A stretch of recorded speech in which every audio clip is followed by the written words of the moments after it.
రేవంత్ రెడ్డి సార్కి కొన్ని సూటి ప్రశ్నలు అడుగుదాం అనుకుంటున్నా. ఇప్పటికే చాలా మంది అడిగేశారు, లేట్ అయిపోయింది.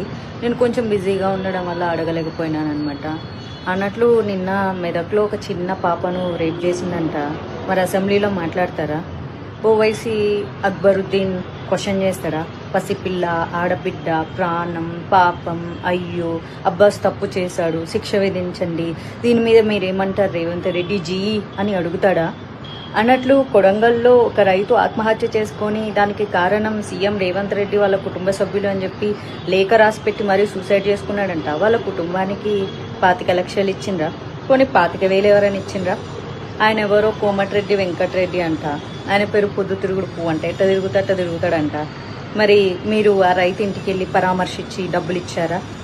అల్లు అర్జున్ చేసింది క్రైమ్ కాదు, ఆయనకు తెలియకుండా జరిగింది. ఆయన దాని మీద ప్రాపర్గా స్పందించకపోవడం ఆయన చేసిన పొరపాటు. తప్పుకి, నేరానికి, పొరపాటుకి చాలా తేడా ఉంటుంది.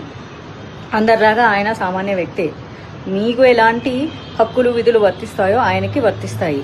జరిగిన చిన్న పొరపాటుకి సినిమా ఇండస్ట్రీ మీద ఉక్కుపాదం మోపాలి. సినిమా ఇండస్ట్రీని రేవంత్ రెడ్డి కాళ్ళ కింద పెట్టుకోవాలి.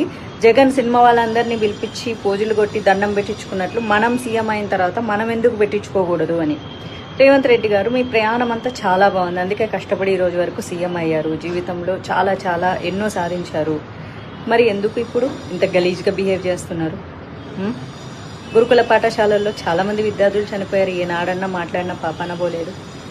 అందరికీ సమానంగా స్పందించండి, ఓకేనా? డైరెక్ట్గా బాధితులకు స్పందించకుండా సినిమా వాళ్ళ మీద పెత్తనం చెలాయించడానికి ఇప్పుడు దిల్ రాజును అడ్డం పెట్టుకొని పెత్తనం చెలాయించాలని చూస్తున్నారు కదా. ఏం చేస్తారు? సినిమా వాళ్ళ బతుకులు వచ్చి మీ కాలు మొక్కుతారు.